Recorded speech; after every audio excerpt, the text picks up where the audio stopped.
Answer this question here. Read that. You all can read it too. Answer the question.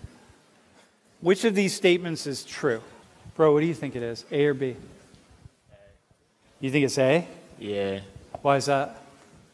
I was always told that, like, it was the hardest to get into college if you're a white male with brown eyes and brown hair. Uh-huh.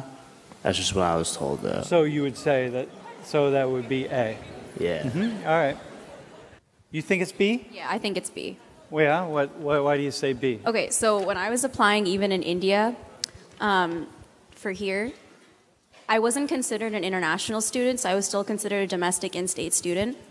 But they did tell me that, like, you would be put into the pool with everyone else that's, like, white here, but you would have to have a higher score regardless. Because? Because I wouldn't be put in with the international students or anything like that. Uh-huh.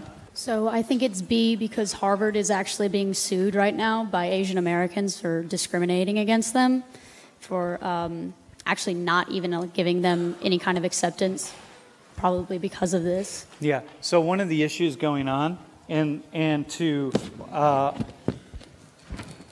of the issues going on here is in Asian culture, the emphasis on education, like hardcore emphasis on education, it just is, especially here in the United States. The increasing, the very high percentage of Asians coming to the United States are more likely to have professional degrees, okay? More likely to be educated.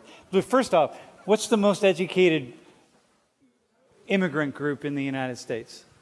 Probably across the board. The most highly educated immigrants, from what part of the world are they coming? Most highly educated immigrants, what would you say? Europe? No. What would you say, bro? Asians? No, it's not even Asians. Most highly educated. Bro, where are they coming from? From Africa. Look, you don't get here from Africa if you don't have money, if you're not highly educated. Your chances of coming from Africa, like if you're migrating to the United States, you're probably going to have money. We don't let a lot of really poor people in here just off on the whim, in spite of what many people think. It's not easy to come to the United States if you're poor, unless you have a lot of family here and you connect via your family. But it's not easy to get to the U.S. if you're poor. The most highly educated people coming to the U.S. almost across the board are, well, first off, some parts of Asia, but also Africans. And we'll talk about Africans later. But when you encounter Africans in that way, sub-Saharan Africans, and we'll do it in this room, they're going to likely be much more highly educated. But beyond that, what we see is with Asians, especially Indians, Koreans, and a few other groups, right? So you come here, you're already highly educated, and what are you going to do? Do your parents have college degrees? My dad went to Penn State. Your dad went to Penn State? My mom has, she has like an elementary school education. Okay. How important is education for you? Like, were you destined to go to college? Yes. Well, like, if I didn't go to college, my parents would kill me. Okay. You? Same thing? Yeah. I mean, yeah, I've always wanted to go to college. In your family, is it expected that you go to college? They expected me to go to college, though they never went to college themselves. But they expected it. It's just a given. It for me. Bro, you expected to go to college? Yeah. No question? Yeah, it's like, for my parents, like generations, they're not expected like even like high school, even completing it.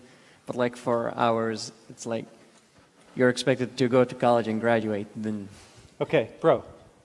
You expected to go to college? Yeah, sure. Yeah, sure, or yeah? Yeah, definitely. Yeah. Dude. Yes, definitely. Dude, I mean, look, what we see, if I brought every Asian up here and walked them through the expectations and put a number to it, compared to if I brought other groups up, not Africans. Africans would be just as high. But white people, for example, it's not going to be as high. And so what we have here is, what's that mean? Who's going to have the highest, who's going to have disproportionately higher SAT scores? Asians. If we just let it go, if we actually really competed just on the basis of SATs, white people who feel like we've been left out, like, oh my God, all these minorities come through and they take all the spots that really we should have because we give them to minorities who score lower on their SATs, The fact of the matter is, white people are also getting affirmative action, particularly from Asians, right? So the answer is B.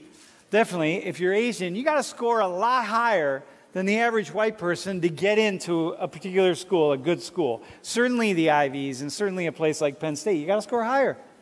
Like, that's just the nature of it.